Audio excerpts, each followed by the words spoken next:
Hello and welcome back again. This is the last video in the series on refactoring.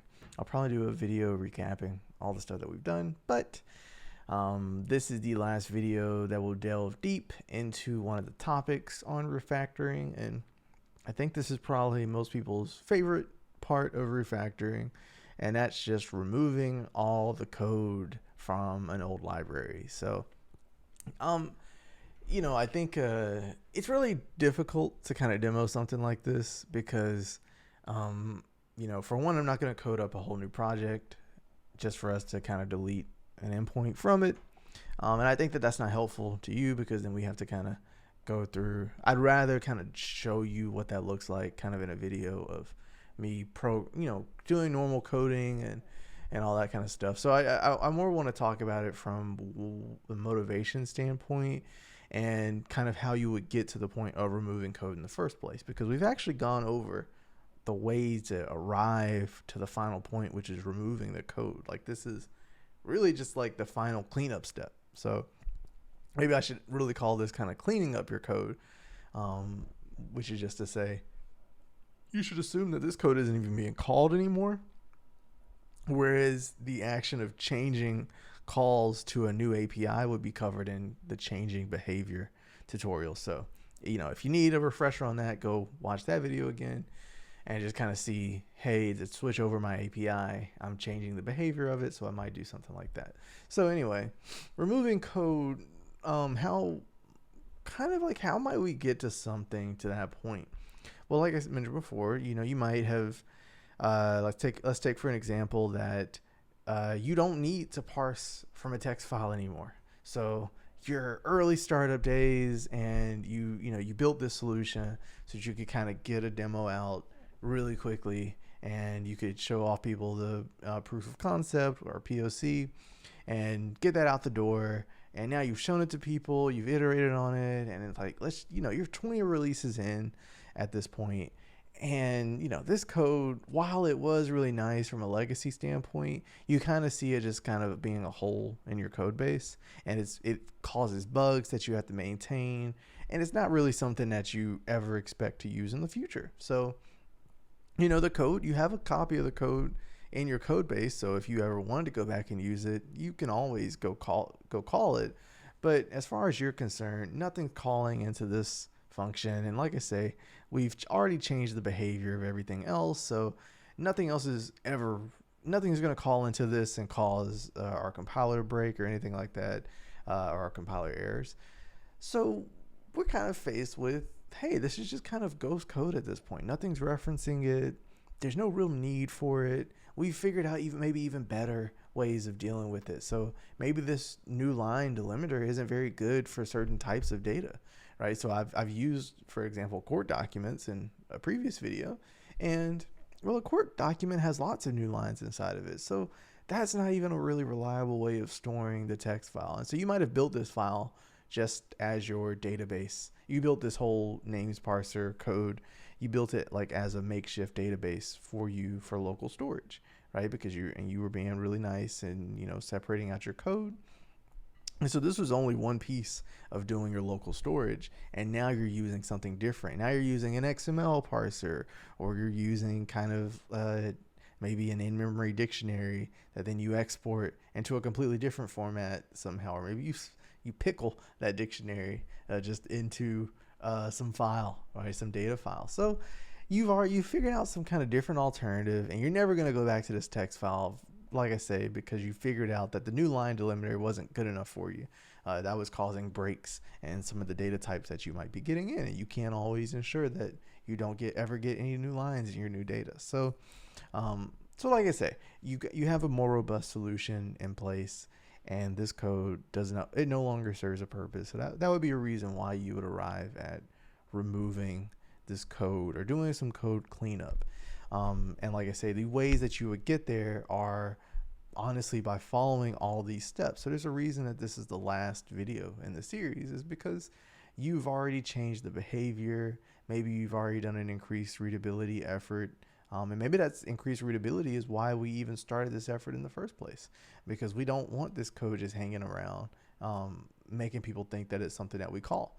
So I hate, that's like one of my pet peeves is having ghost code in a repo, because you don't realize, like, if you don't have Visual Studio pulled up, well, I don't know if that nothing's calling this thing. So I might not think, let me search the name of this function and just make sure nothing's calling this. I might just look at this class and start using it without even realizing that, oh, well, the entire company or my entire team moved away from using this function for some reason. So, just for increased readability, we always get rid of our ghost code. So, making something faster or making something even more reliable, it's you've changed the API to something that's a bit better than a delimited text file of new lines, right? You've changed to an XML parser.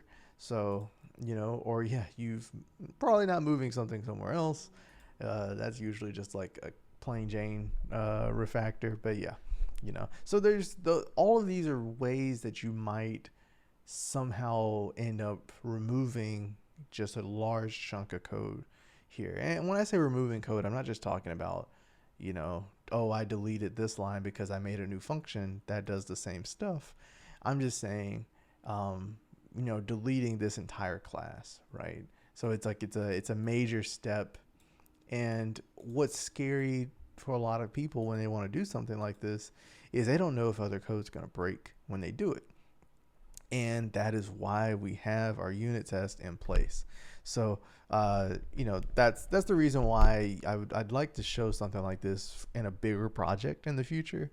And you'll just kind of naturally see me do this as I remove like a large piece of code once I've gotten kind of weeks into a project, and I switch to a new API. But in our case, this is a very simple project. We didn't get a lot of code done into this just yet, but and so, yeah, and for that reason, I mean, ironically, we started out with 4 unit tests and now we're down to 1. So when we remove this chunk of code, we're only going to ever fail 1 unit test for building this project in the first place. So, it's not a great example of what to do, but it kind of can get a point across. And actually, now that I think about it, one thing that we didn't do in the last video was build a unit test for helper. So we actually do have this gap in code coverage, and what that can do is that can show us what happens when make sure helper doesn't have any hidden dependencies on name parser that we didn't know about, that would have made the unit test fail. So or in our case, it would make the compiler fail. So so what we're gonna do, we're gonna go ahead and make we're gonna go ahead and make a new unit test. I clicked something bad, but anyway, we're gonna make a new unit test for helper. So add a new file, empty class, and helper test. And it's gonna be super similar. We'll just get, so it's gonna be test class that's going to take you. It's not going to have a constructor. It's just going to have a test method. And what we'll make it do, we will just make it, we'll make it add lines to string. So we'll just make some demo. Yeah, we'll make some demo string array.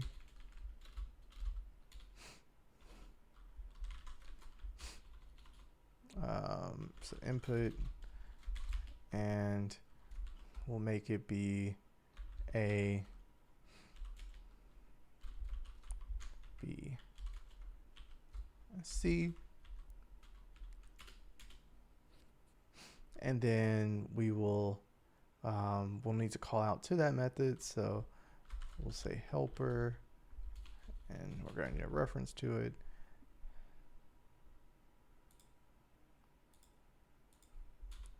So we'll say helper join with new line our input, and we should get some output.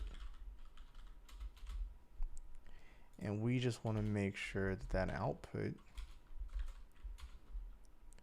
so string for expected output is just going to equal A, I don't actually, B and C. So not the prettiest the way I'm coding it right now, but it is what you get. It's what you get sometimes. So not get expected string. Okay, cool. So we built our unit test. Now let's just see if it runs.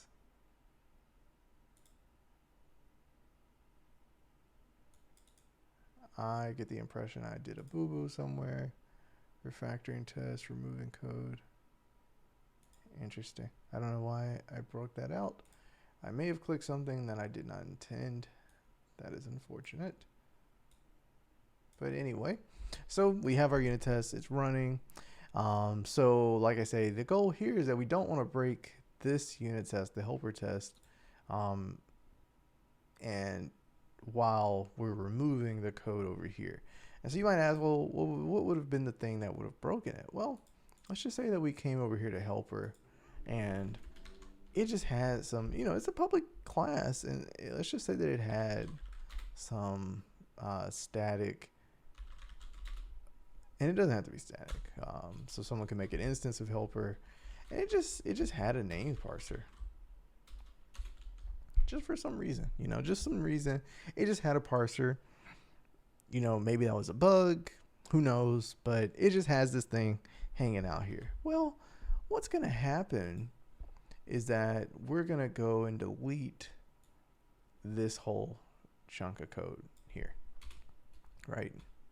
We could have deleted the namespace, that's fine, but we delete that piece of code here, and we'll fail the compiler for a bit. So how high up are you? Removing.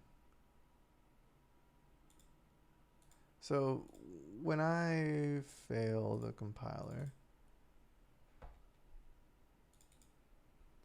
this is gonna go off, right? And so this is actually like a sign that you're getting into tricky territory, because this is a situation where you don't always know, you don't know how well your files are linked. So you don't know what libraries might be required or might be calling into this. So you always want to make sure that your test cases also kind of cover these dependencies as well. So if you had a names parser in here, I would hope that you had some code testing names parser inside your helper class, because this helper class might not always be in the same namespace as names parser, but it might have some reference to it somehow. So especially if it was a public, that's the danger of having these exposed types, is that anything can go and inherit that.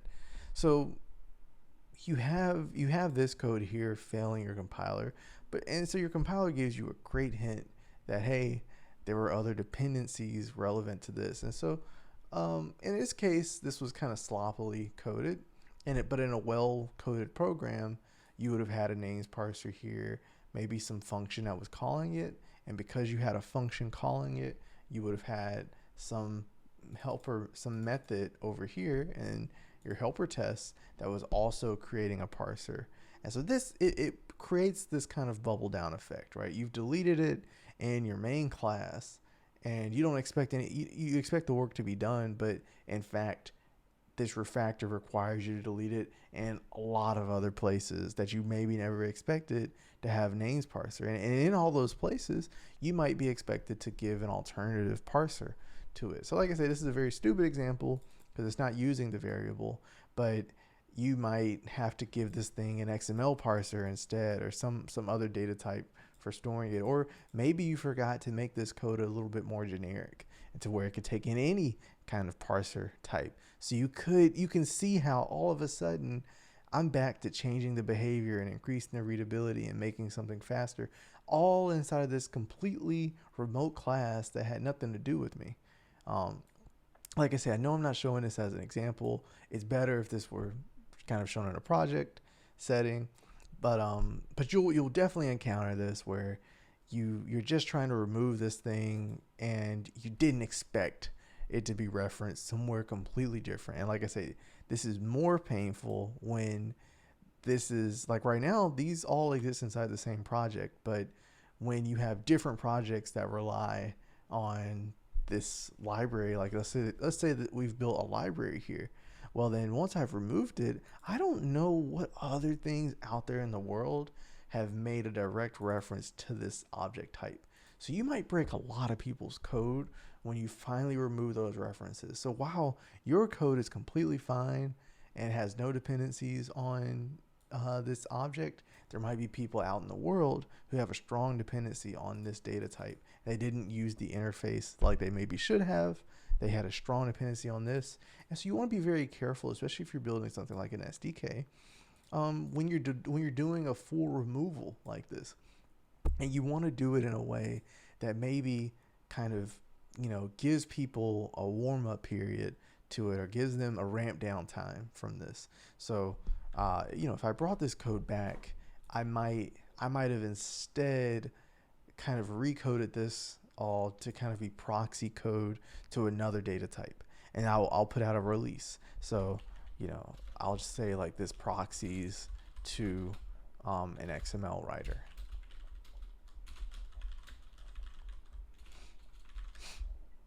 And that's not necessarily a great side effect. People might really expect that text file and they might be consuming it, but you could say that that's totally within the scope of this design, is to change it to, instead of writing to a text file, it writes out to an XML writer that you coded somewhere else. That's a lot more robust. You can make that design decision. It's your library. You might piss off a lot of people, but it's your library.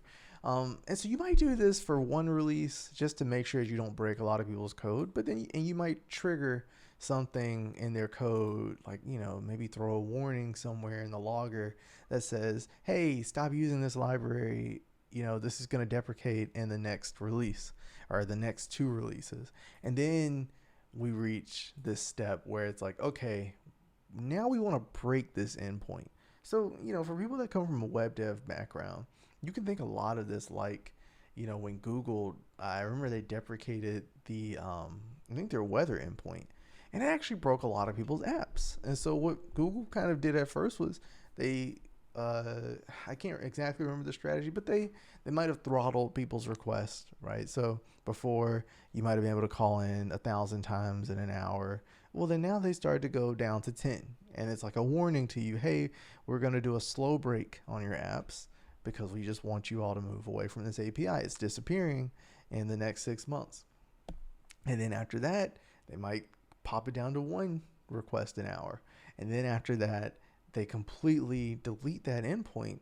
And so if you had apps that still were calling that endpoint, those all just officially broke. And they might throw all kind of exceptions, and depending on how nice your break page is, your 404 page, or how you handle that exception, you would have a lot of variations on how your web page will react to it. So this is where I say, it's not fair to kind of give something like this a small video. It's actually one of the most dangerous things that you can do, but it's not something that you should be afraid to do, because you should always have good test coverage in place, and you should just be aware of kind of the people outside of you, right? Have a good idea of all the people that are consuming your library at all times. And that sometimes means having logging going on all throughout your code. And we'll talk about that in the future, but having logging in your code so that you have a clear understanding of who all is making calls into this API, how often are they calling it, are they, is anyone even calling these, is anyone calling this? Because if no one was calling it, or if the number of calls had gone down to about 10 requests in this whole library, and you're consumed by 1,000 people, and it only gets 10 calls a month, well, then you're in a really good state to deprecate this. But if you've got millions of calls to this function, and you're trying to deprecate it in your next release, that's probably a bad idea. You want to look into a deprecation strategy. So deprecation and refactoring, they tend to go hand in hand, but they are not the same thing.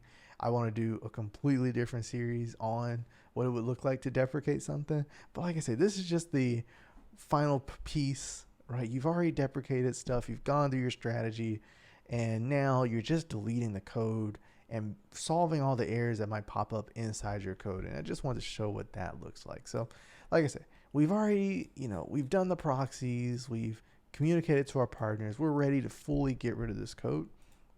So I'm going to go ahead and delete it again, right? I'm going to go ahead and delete it again. I'm going to use my compiler to help me find where all the internal references to this code, where all those references. So it says here, name parser can't be found. So that's just as simple as deleting it here. Now, like I say, I don't have any references because this is a poorly coded class, so I don't have any references to it. So, this is actually turns out to be easy, but I might have been expected to also change a function inside of here and then go and change a unit test accordingly. So I check helper test. Oh, and then look at that. Now we have unit tests that are failing. And so these are unit tests just for names parser. So we don't even need these anymore. So I'll go ahead and just remove this. And because we have an empty file, we can eventually just delete these files completely. But I'll just show deleting the entire thing first. So we try to run one more time. We have green check marks. And because we have an empty file, we no longer have this refactoring test unit test here. So it's always a bittersweet day to me, honestly. I like to see all the green check marks. So when you remove some code completely, it's fewer check marks. But honestly, it's always good to just go through this practice of deleting all this stuff out. Like I say, we'll do the final steps of coming here to helper. Helper can stay, but this, we'll go ahead and delete that file out. And then, this is also a great example here. We have some kind of floating models. This model wasn't even being used. Always try to keep your models in separate files, by the way. Don't do that. But yeah, we know that this model is no longer being used. If it maybe were being used, like I say, I could come up to helper. I could make a reference to it. But, in our compiler would fail. But a struct is always one of the easiest things to do, especially a non-complicated struct. So this just had an override to a toString and just has a simple attribute defined. And we know that the only class that was consuming it was the helper class. One thing that can always give you clarity of mind is just do a search through your repo. Just look through the entire solution and just make sure that nothing else is using it. In our case, of course, in our project, it's being used. Maybe look in, you kind of have to just look at the directory. Yeah. So yeah, you can limit it down. In our case, this is not a great way of searching through, but you all will have more sensible layout of projects, and you can just search through and make sure that this is not anywhere to be found. You can also use the reference lookup to try to find all references to this name. So, yep, like we can see, we have no references. This is actually the best way to do the lookup. So we have no references, so we're good to go ahead and delete. And I would actually say I didn't do that for helper, but that's another thing to do right before you delete something. Is just do the full reference. So I'll go up here to names parser, and we'll just find all references to it, and we can kind of see that, okay, we have unit test calling it, and we have our own class calling it. And so these are all the places that you would have to go through and remove the reference to it. So changing behavior really is what you're doing now when you have to go to all those locations and delete them and change their calls. And then, like I say, if we get to the final step, which is just the full removal of it. So yes, We have now officially deleted those files, so I can delete this model.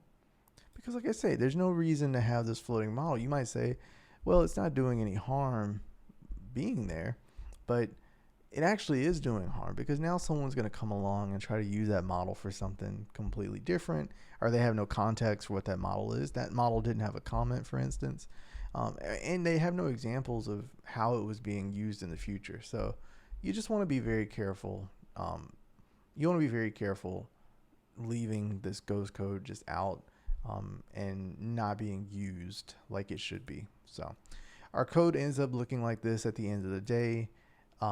Like I say, it can be bittersweet to remove code, but it's always better to just have as clean code as possible.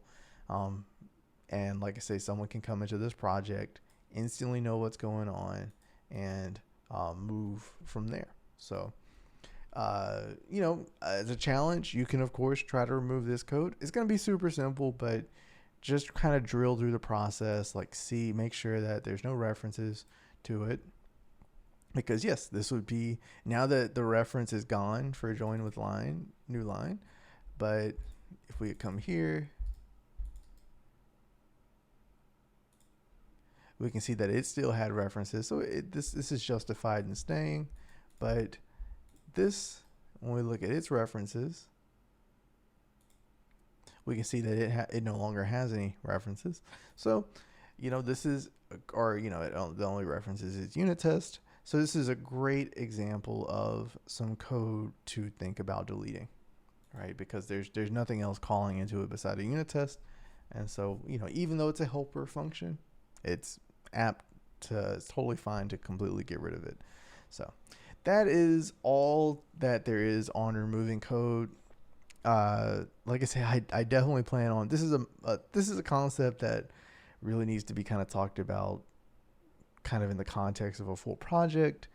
It's really hard to make a good demo around it, like I said, without getting just super convoluted and then having to explain the entire project to you and all that stuff. It's like, yeah, I want it to be something that you kind of naturally gravitate towards, but I think it's useful to kind of see some of the techniques that you might employ, or just hear them out loud and just see what the process looks like. It's not as simple as you think, though, is the main point. Like, you might think that, oh, I'm just deleting a piece of code, but just to refresh, like, there may be a strategy that you have to employ because something completely external to your project is relying on this code.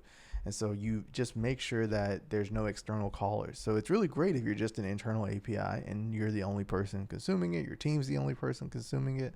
But if you're part of a larger organization, thousands of people are maybe using your library, or thousands of people have systems and one of those systems relied on your library, then you're going to have to use a different approach to make sure that you don't break all of those systems without knowing about it. So you're going to have to move quite a bit slower, and you can't just rely on your unit test passing to know that you've done a proper refactor. So, make sure if you're part of an organization, make sure you're using a wide search on your functions. That's one way of going about it, but maybe your organization isn't fully using a joint Git solution or a code repo solution. So you're just gonna have to kind of be communicative about when you are doing something like a full removal, but that should not scare you away from doing it, because the more code that you keep in your code base, that's the more code that has to be maintained. And so if unit tests start to fail for it, we've kind of seen in previous videos where a unit test fails for one piece of code when you change something that's completely unrelated, that you feel like is completely unrelated to it. So in changing behavior, that's a prime example. You might change something in one class and then it breaks something in a completely different class that you weren't aware of. So if you don't want, that is more likely to happen the more code that you have in your project and the more unit tests you have in your project. So removing code is one of the great ways of bringing down your dev time and your support time, because you're not having to maintain code that nobody's even using, or that's code that's not really good. And in this case, like I said, we might have noted the failures of a new line to really capture certain data types. So any data type like an address or contracts and court documents, they already have natural baked in new lines inside of them. And so you wouldn't be able to store them or you wouldn't be able to use this function to store them properly because it would just break. And so, we could make a unit test that would show that. You should totally do that. But yeah, any entry that had new lines in it was going to break this method. And so, that just gets into a whole thing of trying to fix your method or just kind of trying to switch to a completely different model. So, and that was the impetus of this, is we just assumed someone had switched us to a completely different model, some XML parser, some JSON parser, and we're going in that direction, and we're deleting this code out. So it's now ghost code. So, but yeah, thanks a lot for kind of tagging along on this. Yeah, this was the entire refactoring series. I think we covered a lot. I don't think that we covered every single way of refactoring, but these are definitely the most common everyday ways that you see people refactor some code. So, I think that this is super important to kind of nail and drill down and have in your head as something that as a tool that you can use, is any of these techniques. And, once you've kind of mastered these, then it makes kind of your everyday so much better. And you start to understand the motivation for why people do things in certain ways. I think one of the hardest things when starting out is you don't always know why standards have been put in place. So if you, in my last video on the moving something somewhere else, you might not have understood why I like to code in template functions all the time. And we didn't end up implementing it in a template function, but I encourage some of you to go ahead and try to implement it as a template function. And but yeah, that on a new team, you might just see people using template functions. You don't understand what the reason was for it. Well, if we went back to how that code turned out to be, it turned out that we had to do this kind of conversion here that was very memory intensive, or potentially memory intensive,